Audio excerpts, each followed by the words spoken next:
No empathy. No fear. Get a step out of the car, sir. No mercy.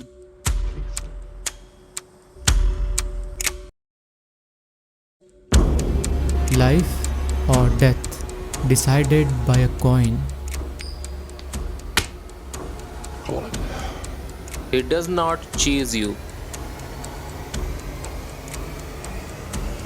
He finds you. Cold. Calculated. Unstoppable. Unstoppable.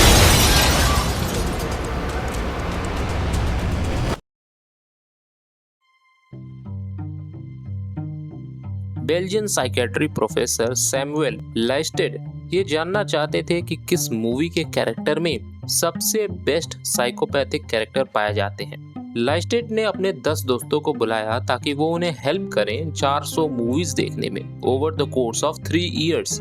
उन्होंने 1915 से 2010 तक की movies चुनी। सारी फिल्मों को देखने के बाद उन्हें 126 साइकोपैथिक कैरेक्टर्स मिले, जिसमें से No Country for Old Man के एंटन शिगर को सबसे बेस्ट रियलिस्टिक साइकोपैथ माना गया। इस फिल्म को भी कई सारे ऑस्कर्स मिले हैं। ये सारी बातें मैं इसीलिए बता रहा हूँ क्योंकि आपको पता चल सके कि ये कोई आम इंसान नहीं, ये कोई आम कैरेक्टर नहीं, ये कोई आम विलन नहीं, ये कोई आम एंटेगनिस्ट नहीं, बल्कि उससे भी कहीं ज्यादा है। एंटन शिगर के जरिए हम डार्क ट्रायड में साइकोपैथी को समझेंगे। जिन लोगों को नहीं पता डार्क ट्रायड क्या होता है, तो मोटे मोटे तौर पर इसे ऐसे समझिए कि पर्सनालिटी टाइप में जो डार्क पर्सनालिटीज होती हैं उन्हें इनमें काउंट किया जाता है, जिसमें हमने मैकियावेलियन को कवर कर लिया है और इस वीडियो में साइकोपैथी को कवर करेंगे। तो क्या होता है एक साइकोपैथ? ऐसा कोई फिक्स क्राइटेरिया नहीं है जिससे आप बता सकें कि हाँ ये साइकोपैथ है। कुछ कॉमन ट्रेड्स होती हैं जो कि हमें देखने को मिलती हैं, जैसे कि lack of empathy, remorse and guilt, grandiosity इनमें ज़्यादा होती है। चिंता मत करिए, ये सारी चीज़ें आपको वीडियो देखते हुए क्लियर हो जाएंगी। लेकिन एंटन शिगर जैसे कोल्ड हार्टेड साइकोपैथिक किलर को समझने से पहले हमें इस फिल्म के बारे में थोड़ा सा जान लेना चाहिए। ये फिल्म 2007 में आई थी। इस फिल्म में एक हंटर ड्रग डीलिंग के दौरान गलती से पहुंच जाता है जहां पर उसे $2 मिलियन के कैश मिलते हैं। अब इस $2 मिलियन कैश को उससे लेने के लिए एक साइकोपैथिक सीरियल किलर को चुना जाता है, जो कि कोई और नहीं एंटन शिगर है। बस इतना काफी है, इससे आप एंटन को समझ जाएंगे। लेकिन एंटन को समझने से पहले आपके मन में ये सवाल उठ रहा होगा कि भला हमें साइकोपैथिक सीरियल किलर के बारे में क्यों जानना चाहिए? ऐसा तो है नहीं कि वो हमारे बीच ही रह रहे होंगे। मोस्टली लोगों को ऐसा लगता है कि हर साइकोपैथ सीरियल किलर होता है, लेकिन ऐसा है नहीं। हर सीरियल किलर एक साइकोपैथ होता है, लेकिन हर साइकोपैथ एक सीरियल किलर हो ये ज़रूरी नहीं है। इसीलिए हो सकता है कि ऐसे लोग आपके बीच हों और अगर ये आपके आसपास हैं तो you better stay away from them, not because they are evil but to protect your own peace. और अगर ऐसे लोग आपके रिलेशनशिप में हैं तो आपको और अलर्ट होना चाहिए।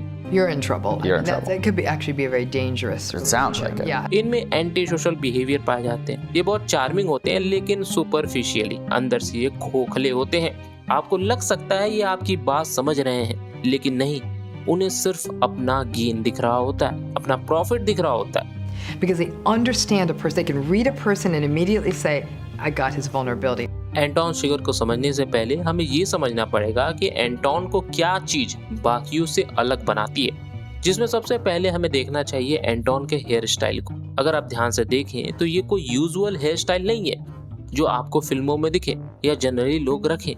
इनफैक्ट एंटन की जो जैकेट भी है वो भी काफी कॉमन होते हुए भी कॉमन नहीं है। उसके ये ऊपरी हिस्से को देखिए, ये चौड़ा है और उसके जूते नुकीले हैं, बिल्कुल एक एलिगेटर की तरह, किसी हथियार से कम नहीं। फिल्म में वो काफी मिस्टीरियस है, वो कहाँ से आया है किसी को नहीं पता। उसका नाम भी एंटन शिगर है, जो कि काफी वियर्ड एंड यूनिक है। ये सारी चीजें उसे अनफेमिलियर बनाती है। ऐसा इंसान जिसे आप कहीं फिट नहीं कर सकते, जिसे आप समझ नहीं सकते और इसीलिए उससे डर लगता है, उसके रैंडमनेस से, उसकी अनप्रिडिक्टेबिलिटी से, उसके इस बिहेवियर से। जैसे जैसे हम आगे वीडियो में पढ़ेंगे ये चीज आपको और क्लियर होगी। फिल्म में एंटोन शिगर का फेस मोस्टली ब्लैंक होता है, यानी उसके चेहरे पर कोई इमोशंस नहीं होते। उसके बहुत कम डायलॉग्स हैं और जो हैं भी उसमें उसकी आवाज काफी हैवी और काम है। वो बहुत हड़बड़ी में कोई काम नहीं करता। इनफैक्ट उसका काम करने का तरीका भी बहुत डिफरेंट है।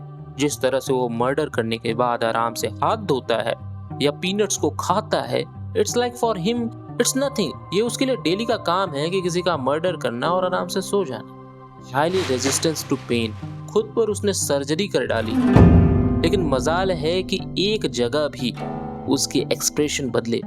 जब वो रिलीफ भी लेता है तो बहुत सटल होता है, आपको पता भी नहीं चलेगा। ये सारे ट्रेड्स उसे एक परफेक्ट साइकोपैथ बनाते हैं, एक ऐसा साइकोपैथ जिसे समझा नहीं जा सकता। एक इम्पल्सिव ह्यूमन जो अपनी ट्विस्टेड आइडियोलॉजी से मोटिवेटेड है, जिसे अच्छे और बुरे में फ़र्क समझ आ सकता है, लेकिन बस फ़र्क इतना है कि उन्हें इससे फ़र्क नहीं पड़ता। वो करते हैं जो वो करना चाहते हैं।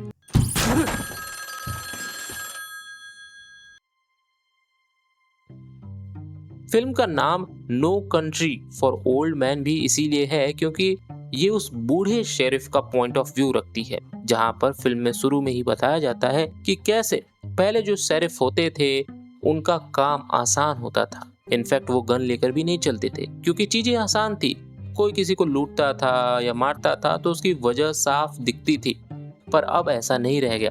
अब उन क्राइम्स के पीछे की वजह समझ पाना बहुत मुश्किल है, जैसे कि एंटोन शिगर के केस में भी होता है। जिस तरह का वेपन वो इस्तेमाल करता है वो कोई नॉर्मल वेपन नहीं है। उसे स्लॉटर हाउस में यूज किया जाता है जानवरों पर, या फिर उसका रैंडमली बर्ड को गोली मारना हो लेकिन अगली बार इस कैट को छोड़ देना। फिल्म के स्टार्ट होने के 5 मिनट के अंदर बेरहमी से 2 लोगों को मार देता है, लेकिन अगले ही पल इस इंसान को छोड़ देता है। उसकी ये अनप्रेडिक्टेबिलिटी उसे खौफनाक बनाती है। शेरिफ उसे समझ नहीं पाता और इसीलिए वो कहता है कि कोई भी देश एक बूढ़े इंसान के लिए नहीं बचा। हर जगह बेचीदे क्राइम हो रहे हैं। अगर इसका रूट कॉज देखा जाए तो जनरली चाइल्डहुड ट्रॉमा ही होता है, लेकिन साइकोपैथ में ये कभी कभी जेनेटिक भी होता है। एंटोन शिगर जैसे साइकोपैथ को नोटिस करना बहुत मुश्किल होता है क्योंकि ये कवर्ड होते हैं, यानी छुपे हुए होते हैं। इनकी ग्रैंडियोसिटी आपको दिखेगी नहीं। वही एक ओवर्ट साइकोपैथ कवर्ड साइकोपैथ के मुकाबले ज्यादा आसानी से नोटिसेबल होता है क्योंकि इनकी ग्रैंडियोसिटी ठीक सामने होती है। और अगर ऐसे साइकोपैथ किसी आइडियोलॉजी से जुड़ जाएं तो वो बहुत डेंजरस हैं। इसका एग्जाम्पल खुद एंटोन शिगर है और जोकर भी। आप सोच रहे होंगे कि क्या इसका कोई सोल्यूशन नहीं, क्या ये थेरेपी नहीं ले सकते? बात थेरेपी की नहीं है दोस्तों, ये अपने बिहेवियर्स को हेविली मैनिपुलेट कर सकते हैं। इमोशंस के एक्सट्रीम ऑब्जर्वेशन की वजह से वो आपके इमोशंस को दोहरा सकते हैं। इस वजह से साइकोपैथ्स के असली और बनावटी इमोशंस में भेद कर पाना मुश्किल हो जाता है।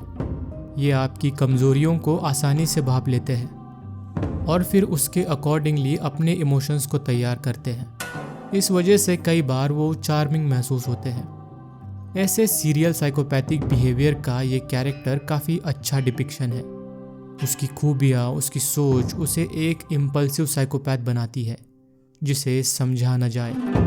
एंटोन भी कई सीन में ऐसे ही करता है। अपने शिकार से बातें करेगा, उन्हें एक एज पर रखेगा और किसी को नहीं पता कि अगले पल क्या होगा। क्या साइकोपैथ्स खतरनाक होते हैं? बिल्कुल। क्या साइकोपैथ के ईविल नेचर की वजह से उन्हें जिंदा रहने का कोई हक नहीं?